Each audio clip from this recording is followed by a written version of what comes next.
बहुत सारे लोग कहते बोले महाराज हर साल वही कथा भागवत जी की, हर साल बार बार वही कथा, बार बार क्यों? एक बार हो गई। बहुत सारे लोग ऐसा बोलते बोले एक बार सुन लिया बहुत हो गया।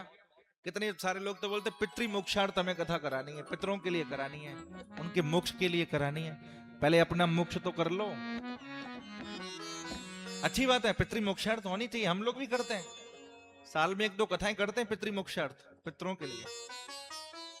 बहुत सारे लोग बोलते हैं शादी की सालगिरह होगी तब कथा कराएंगे। बहुत सारे लोग बोलते हैं 60 साल के होंगे तब कथा कराएंगे। बहुत सारे बोलते बोले 70 पूरा होगा तब कथा कराएंगे। अरे भैया कल किसने देखा है? हमारे यहाँ कहावत है कर ले सो काम और भजले सो राम। कल क्या होने हमें क्या पता। इसलिए जब मन में शुभ संकल्प आ जाए तत्क्षण निर्णय कर लो। और एक और बात आप याद रखिएगा, जो लोग सोचते हैं ना कि हम सामर्थ्यशाली हैं, हमारे पास इतना भगवान ने धन दिया हम कथा करा लेंगे, कभी नहीं करा पाते वो लोग। कथा के लिए भाव होना जरूरी है, धन का होना उतना जरूरी नहीं है। आर्थिक रूप से व्यवस्थाएं चाहिए वो बात ठीक है, लेकिन अगर मन में भाव नहीं है तो फिर रस प्रकट नहीं हो पाता है। और कथा के प्रति अगर आपका भाव है, आप प्रयास करिए, आप भागवत जी से प्रार्थना करिए, आप अनुभव करेंगे अगर आपके मन में ये शुभ संकल्प जागृत हुआ है कथा के प्रति निष्काम भाव से, तो निश्चित रूप से ठाकुर जी कृपा करेंगे और आपका मनोरथ जरूर पूरा करेंगे। इसलिए कथा के लिए भाव की आवश्यकता है। काय की आवश्यकता है? भाव की। भावो ही विद्यते देवता, हमारे यहां कहा जाता है। जो लोग कहते हैं बार बार कथा क्यों कथा क्यों कथा क्यों, एक बात याद रखो,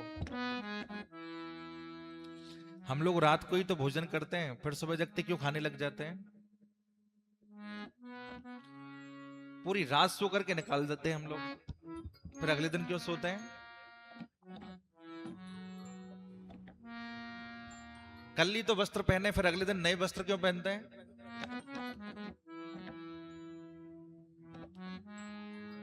मोबाइल में रिचार्ज खत्म हो जाए ना तो आदमी परेशान हो जाता है, बोले क्या हुआ, बेचैन हो जाता है। और आजकल की भाषा में कहूं तो जरा इंटरनेट बंद, लोगों को बीपी हाई होने लगता है, ये क्या हुआ? लेकिन आपने अनुभव किया होगा जब आप नए वस्त्र धारण करते हैं तो आपके अंदर ताजगी होती है। जब आप अच्छी नींद ले लेते हैं तो आप अगले दिन फ्रेश हो जाते हैं। जब आप पेट भर के भोजन कर लेते हैं तो आपका एकदम शरीर स्वस्थ हो जाता है।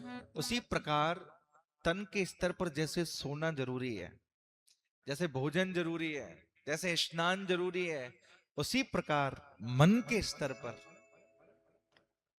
अपने स्तर पर अपने आप को परिपक्व करने के लिए सत्संग जरूरी है, कथा जरूरी है, प्रभु के चरणों से जुड़ना जरूरी है। इसलिए जब मिले, जहां मिले, जैसे मिले, कथा के प्रति आकर्षण होना चाहिए। ये नहीं बहुत हो गया बहुत हो गया कितनी बार से, ना ना ना ना।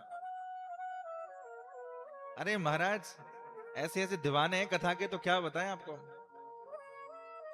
चेन्नई में बैठे कई सारे महापुरुष तो ऐसे हमारे सामने, तीर्थ की कथा होती है पहुंच जाते हैं पहले ही तीर्थ की कथा का लाभ लेने के लिए।